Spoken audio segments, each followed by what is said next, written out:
So I was sitting here over the weekend wondering to myself, what makes a good MMORPG?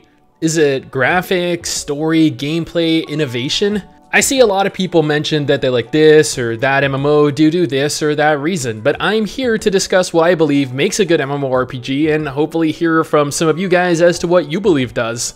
Let me give you a little backstory. I have been playing MMORPGs since back in 2006, I think. My first MMO was Tales of Pirate or Pirate King Online, depending on which version of the game you played. I was drawn to it for several reasons. Since I was only like 15, 16 years old, I was a huge fan of fast-paced PvP. Tales of Pirates was a PvP-centric MMO that had a large focus on group-oriented PvP in the form of arena battles, guild wars, and even PvPvE dungeons where you could fight other players spawning randomly around the dungeon you enter. You leveled, you geared up, you know, the norm, but you needed to be a part of a guild if you wanted to continue. There was absolutely no way to go it alone. I then went on to play that until 2008, where I moved on to Perfect World International. Perfect World was a completely open world MMO. The main draw of the game was, once again, the fact that players were all but required to work in unison as a guild to claim territories and dominate the world map. This built a community with several large guilds operating in competition for world resources. The more territories you had, the more money your guild would earn, which would allow you to have a larger control over the market. After Perfect World, I went on to World of Warcraft, then Ion, Terra, and well, as time went on, I stopped dedicating years of my life to MMOs. No matter how hard I tried to dedicate myself to MMOs, I found that over time they became less focused on the community aspect of the game, became more toxic, more elitist, and players themselves were more interested in clearing everything as fast as possible. Gone were the days where progression took place over the course of an entire year or more. These days, the vast majority of players are after several things. Something that looks good, something that plays good, and something that allows you to reach endgame in a few days but somehow have a surplus of endgame content to participate in, with new content releasing every other week. I agree that graphics are a very appealing facet of what makes a good MMORPG. I love Black Desert Online's graphical style. I know some people find fault with the pop-in style of graphics, but the game itself is beautiful.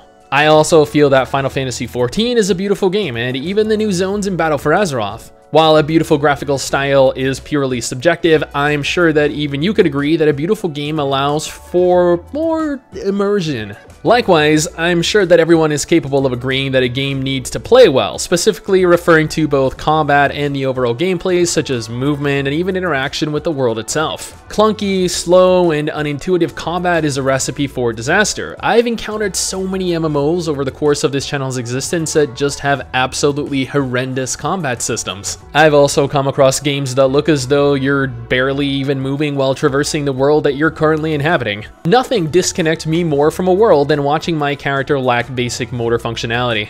Like graphics, combat is purely subjective. I know a lot of people believe that action combat, Black Desert's in particular, is by far the best combat achievable right now in an MMO.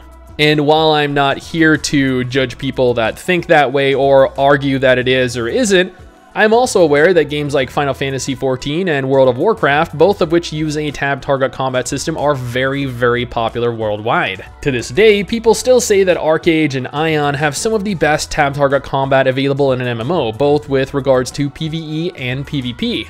So again, what people deem as great gameplay is subjective. I am a firm believer that innovative combat, things that are too complex, alienate a large portion of the player base. Combat that expands on what is available by offering improvements in areas other games may be lacking is essential to creating a game with combat that is enjoyed by fans of that style. Like, as an example, take the newly released Eternal Magic. While that game is not terrible by any means, the game plays like a more stiff, clunkier version of Arcade. They had the potential to improve on what was already on the market, but they instead opted out of doing so. Then comes the age-old issue of content consumed versus content frequency. We're all accustomed to content droughts. It happens in every single MMO, every single game that has planned DLC and expansions.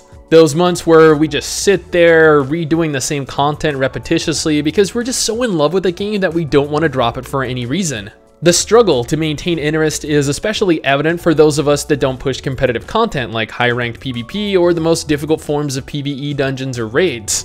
Like, I have done extreme mode fights in Final Fantasy XIV, I've done Mythic 12 dungeons and heroic raids in WoW, but I just personally do not possess the ability to push the most difficult content, so there's no real need for me to grind as much as others. And this is all because I have no life, mind you. I honestly cannot imagine how little people that work like a 9-to-5 job get to push in terms of content. However, the issue is that people these days are more concerned with the endgame itself as opposed to the journey of getting to the endgame. Let's take a look at Terra or Blade and Soul as examples here. I played both of them recently, having leveled from 1 to endgame for Blade and Soul, and from 1 to 65, 66 in Terra. Both of those games used to require you level via dungeons, main scenario questing, side quests, going out and completing optional objectives, harvesting, mining. There was so much to do, and so many things to provide an alternative to spamming the main story. Now the games have truncated leveling experience with the tooltips reading, and I quote here, "Follow the main quest to hit max level. Avoid side quests and all other forms of world content to hit endgame as fast as possible." Like, I kid you not, they both have tooltips stating something just like that.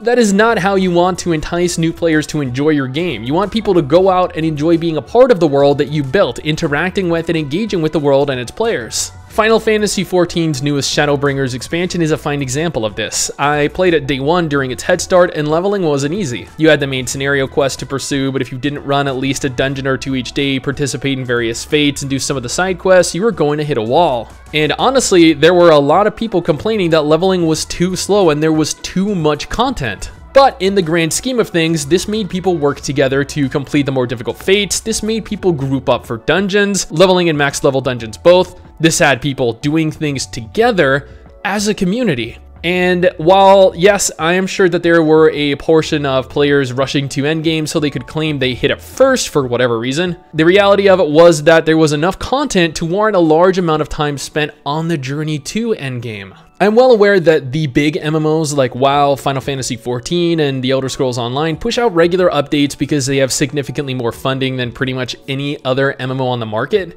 But if an MMO doesn't feature regular content, it isn't going to maintain player attention. If your game doesn't hold their attention, then people are going to move on to other games that can. A lot of MMOs don't offer much in the way of leveling, nor do they offer much in the way of a stable endgame, leaving players to get bored without content, enough content being added at regular intervals.